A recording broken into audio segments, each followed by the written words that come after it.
اگر آپ کو اس ویڈیو میں بتائی گئی لکھنؤ کی تاریخ کے متعلق جانکاری پسند آئی ہو تو برائے مہربانی لائک کمنٹ اور شیئر کریں اور ساتھ ہی ساتھ چینل کو سبسکرائب کرنے کی بھی زحمت کریں۔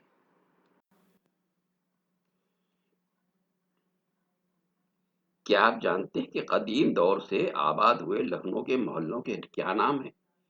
اس سے پہلے کہ میرے ویڈیو میں نے مرزا منڈی سے موہنی پورہ تک کے تمام تاریخی محلوں کا ناموں کا اور ایک مختصر تعارف دیتے ہوئے ذکر کیا تھا۔ اس کے بعد کے محلے کا ذکر کچھ اس طرح ہے۔ موہنی پورہ کے بارے میں ایک ضروری تاریخی واقعہ بھی سن لیجئے۔ زیر بحث بستی کا آخری مقام ہے، یعنی اس ویڈیو سے پہلے والے ویڈیو میں یہ آخری مقام کا ذکر کیا تھا۔ دولت گنج اور رام گنج سے اس کا راستہ ہے اور اس وقت ایک دیہات کی حیثیت تھی۔ الیکٹرک لائٹ اور پانی کا پمپ مصاحب گنج کے بعد ختم ہو جاتا ہے۔ یہاں کے آثار قدیمہ میں یعنی آرکائیول مونومنٹس میں کپتان فتح علی کا مقبرہ بہت مشہور ہے۔ یہ وہی شخص ہیں جو خزانے کے مالک تھے اور جن کا چوک میں کنواں موجود ہے اور ان کے وطن سے وفا تاریخ اودھ میں آب زر سے لکھنے کے قابل ہے۔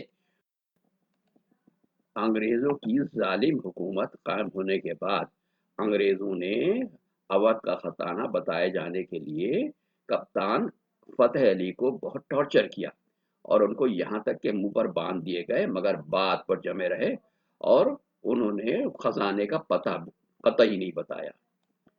ان کا مقبرہ ایک خوبصورت عمارت کی صورت میں اب تک موجود ہے۔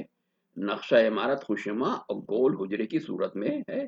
پھاٹک پر دو پایا باقی ہیں جن میں روغنی مٹی کی گمجیاں ہیں بقدر دیگچی نظر آتی ہیں، جن کا رنگ اس قدر شوق ہے کہ معلوم ہوتا ہے کہ آج کسگر نے تیار کیا۔ یہ عمارت 2 منزلہ ہے اور چھوٹے چھوٹے خوبصورت دروازے برابر برابر بنے ہوئے ہیں۔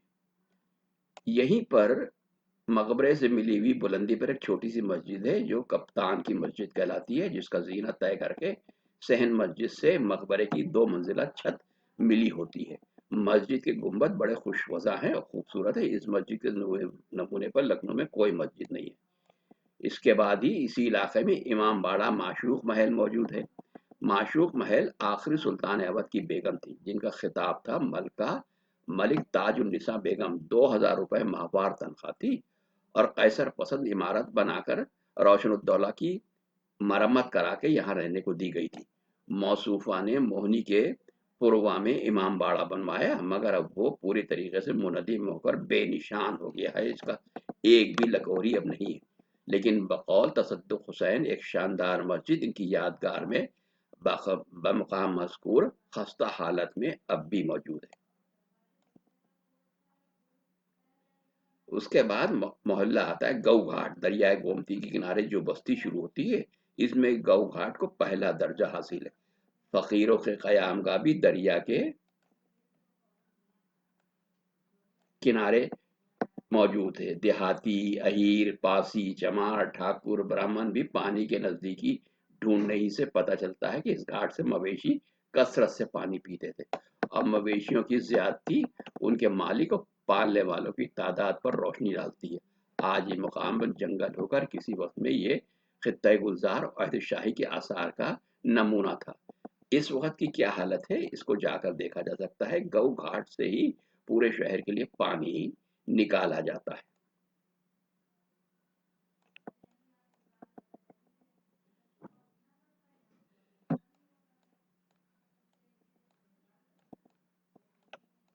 پھر بخشی کا تالاب۔ راجہ لال جی بخش حکومت اودھ کے مشہور اور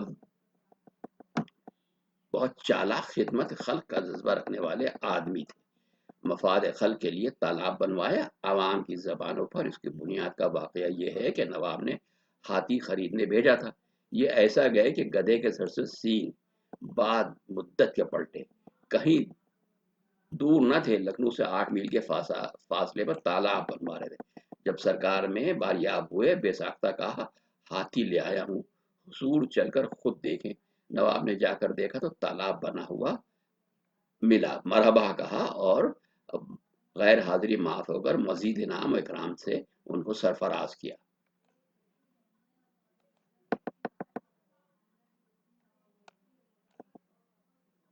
اس کے بعد مرگھٹ ہے، اس کے بارے میں زیادہ ذکر نہیں ملتا ہے۔ پھر اس کے بعد بنجاری ٹولے سے چارباغ تک کے محلوں کا ذکر کر دیتے ہیں۔ بنجاری ٹولہ، جو لوگ گھوم پھر کر مال تجارت فروخت کرتے ہیں ان کو بنجارہ کہتے ہیں۔ کسی کا شعر ہے، سب ٹھاٹ پڑا رہ جائے گا جب کوچ کرے گا بنجارہ۔ بنجارے کے لفظ میں مشہور اہل قلم خواجہ حسن نظامی نے اپنے ایک مقالے میں کیا اچھی مدد دی ہے۔ وہ اپنے مخصوص طرز نگارش میں واقعہ کربلا کے ہیرو حضرت امام حسین کی چھوٹی بہن کی قبر کی غیبی نوشتہ میں لکھتے ہیں، اس لٹی ہوئی بنجارن کی قبر پر درود سلام بھیجو جس نے نانا کی امت کی خاطر سب کچھ لٹا دیا اور ہر دیکھنے والے کو سمجھا دیا کہ حق و صداقت کی پاسداری میں مسلمان عورتیں ایسی ہی ہمت دکھایا کرتی ہیں۔ بنجاری ٹولہ اس گروہ کی سکونت کا مقام ہے۔ یہ محلہ عہد اکبر سے آباد تھا۔ اس کی حدود چاہ کنکر اور کٹرا ابو تراب خاں کے بیچ میں واقع ہے۔ پھر اس کے بعد آتا ہے محلہ کٹرا ابو تراب خاں۔ تاریخ میں دو شخص اس نام کی کنیت کے پائے جاتے ہیں۔ پہلے سعادت خاں برہان الملک کے افسر فوج میں ایک سردار تھے جن کے ہم اثر میاں خدا یار خاں، سید حسین خاں، آغا باقر میمونی اور میر جہانگیر خاں تھے۔ دوسرے ابو تراب خاں عہد فردوس منزل محمد علی شاہ میں تھے اور یہ محلہ عہد برہان الملک میں قائم ہوا تھا۔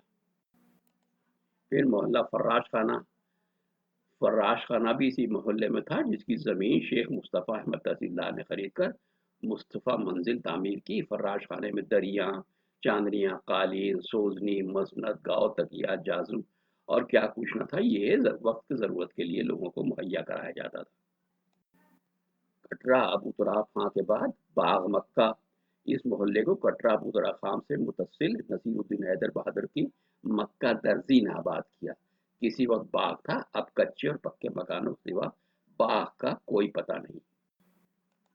پھر چھلب داروں کا تکیہ، باغ مکہ اور راجہ کی بازار میں بلندی پر یہ محلہ آباد ہے اور دونوں طرف نالا بہنے کی گندگی سے ہمیشہ پست طبقے کے لوگ یہاں رہے اور مرنے پر دفن بھی یہی ہوئے۔ چھلب دار قوالوں کے اس گروہ کو کہتے ہیں جو احمد کبیر کے گائے ماننے والوں کو یہاں ان کی ایک مراد پوری ہونے پر زمین پہ سچے کوئلے بچھا کر ان پر آگ دیتے اور روئی کا بھیگا ہوا دگلا پہن کر گاتے ہوئے انگاروں پر لوٹتے، آگ بجھتی جاتی۔ عام مسلمانوں میں یہ رسم جاری تھی۔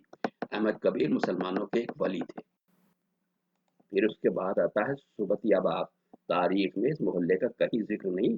معمار کاریگر یہاں رہتے تھے اور کنی وصولی لے کر صبح ہوئی اور نخاس آ گئے اور جس کو عمارت کے لیے ضرورت ہوئی وہ مزدوری پر ان کو اپنے ساتھ لے گیا۔ پھر بیگم گنج، یہ محلہ عہد آسفی میں آباد ہوا۔ بیگم گنج کا نالہ حلقہ ابو تراب خاں میں مشہور ہے اور مہاجنوں کی بستی یہاں سے شروع ہو جاتی ہے۔ ایک راہ یہ یگن گئی ہے، دوسری رستوگی ٹولہ۔ اس کے بعد قاضی کا باغ مسلمانوں کی پرانی بستی ہے مگر تاریخ میں اس محلے پر کوئی نوٹ یا کوئی ڈاکومنٹ ملتا نہیں۔ پھر کٹرا جہانگیر، قدیم کاغذات اور دستاویزات سے ایسا معلوم ہوتا ہے کہ کٹرا جہانگیر نخاس قدیم سے شروع ہو کر راہ نادان محل سے مل جاتی ہے۔ جب انگریزوں کی ابتدائی دور میں وکٹوریا اسٹریٹ نکلی تو اس محلے کی کٹائی چھٹائی ہوئی اور اس کو ٹکڑوں میں بانٹا گیا اور دوسرا تباہ کن موقع کٹرا جہانگیر کو نادان محل روڈ نکلنے پر درپیش ہوا۔ کٹرا جہانگیر کے جن مکانات کا دستاویزوں میں ذکر ہے وہ کچھ تو نخاس چوکی کے پیچھے پر رہ جاتے ہیں اور باقی شہنشاہ حسین وکیل کے بڑے مکان کے مشرقی سرحد سے شروع ہو جاتے ہیں جہاں جہانگیر خاں ابو تراب خاں کے ہمسر تھے اور برہان ملک کی فوج میں سردار تھے۔ پھر آتا ہے محلہ سرائے آغا میر۔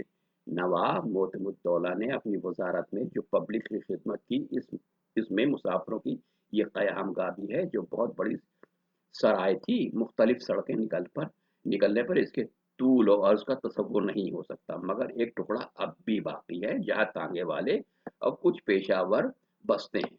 یہ ایک بہت اہم تاریخی مقام ہے کیونکہ 1857 کی غدر کے ہلاکت آفری دور میں یہاں ایک مورچہ بندی بھی انگریزوں نے اس وقت کی تھی جب احمد اللہ شاہ